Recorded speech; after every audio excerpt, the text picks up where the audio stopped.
নমস্কার বন্ধুরা, শিবানী রান্নাঘরে আপনাদের সবাইকে স্বাগত জানাচ্ছি। সবাই কেমন আছেন? আশা করি ভালো আছেন। আপনাদের ভালোবাসায় আমিও খুব ভালো আছি। ভিডিওটা শুরু থেকে শেষ পর্যন্ত দেখতে থাকুন, আশা করি ভালো লাগবে। একটা মিক্সি জারে কড়াইশুঁটি নিয়ে নিলাম, তার মধ্যে কাঁচা পাকা লঙ্কা দিয়ে দিয়েছি, ধনেপাতা দিয়ে দিয়েছি, আদা বাটা দিলাম আর 2 চামচ বেসন দিয়ে দিলাম। দিয়ে সামান্য একটু জল দিয়ে এরকম শুকনোভাবে পেস্ট করে নিতে হবে। বেশি জল দিলে কিন্তু এটা ভালো হবে না, একদম শুকনো শুকনো, যতটা শুকনো করে পেস্ট করা যায়।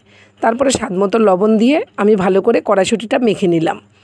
এদিকে কড়াইতে জলটা ফুটে গেছে, তার মধ্যে আমি একটা এরকম ঝাঁঝরি থালা দিয়ে দিয়েছি। এরকম ফুটো করা থালাটা দিয়ে তার উপরে তেল ব্রাশ করে দিলাম।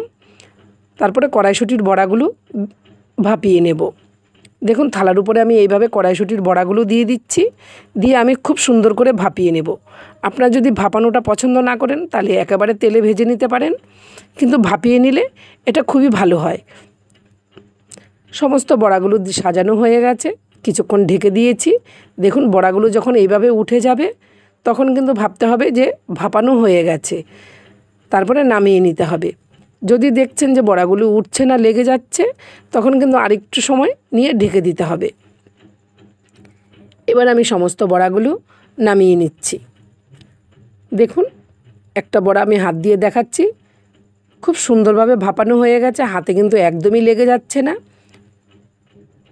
তারপরে আমি দেখুন একটা বড়া দেখুন আমি উপর থেকে ফেলছি, দেখুন কতটা শক্ত হয়ে গেছে, দেখতেই পাচ্ছেন অনেকটা শক্ত হয়ে গেছে। তারপরে কড়াইতে তেল দিয়ে দিলাম, তেলটা গরম হয়ে গেছে।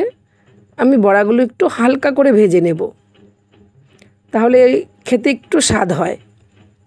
একটু হালকা করে ভেজে নিলে খেতে ভালো লাগে। যদি আপনারা ভাজতে না চান তাহলে এইভাবেও রান্নাটা করতে পারেন।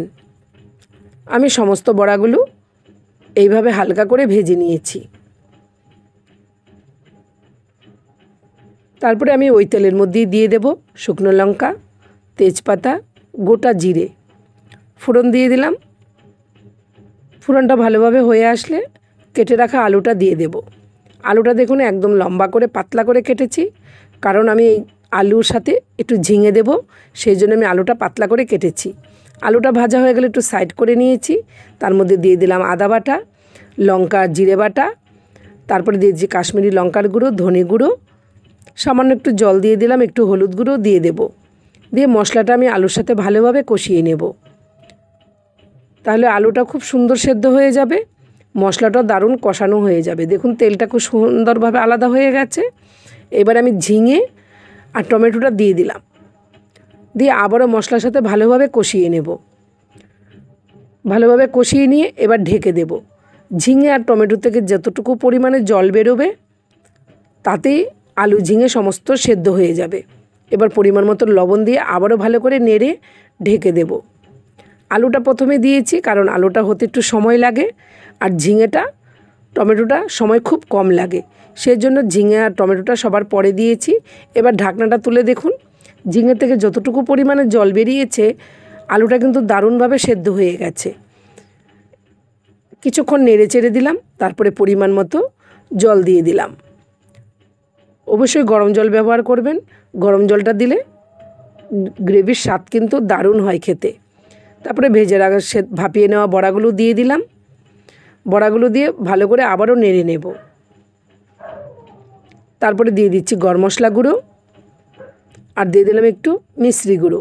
যেহেতু নিরামিষ রান্না, একটু মিষ্টি দিলে খেতে দারুণ লাগে। ভালো করে মিশিয়ে নিলাম। নামানোর আগে উপর দিয়ে একটু ঘি ছড়িয়ে দিলাম। ব্যাস কমপ্লিট হয়ে গেল ঝিঙে আলু দিয়ে আমার এই কড়াইশুঁটির বড়ার তরকারিটা। যদি ভালো লেগে থাকে সবার সাথে শেয়ার করে দেবেন, আর একবার অবশ্যই বাড়িতে ট্রাই করে খেয়ে দেখবেন। দেখা হচ্ছে নতুন রেসিপি নিয়ে নতুন ভিডিওতে, আর কমেন্ট করে জানাবেন কেমন লাগলো আমার এই ভিডিওটা। সবাই ভালো থাকবেন, সুস্থ থাকবেন, টাটা।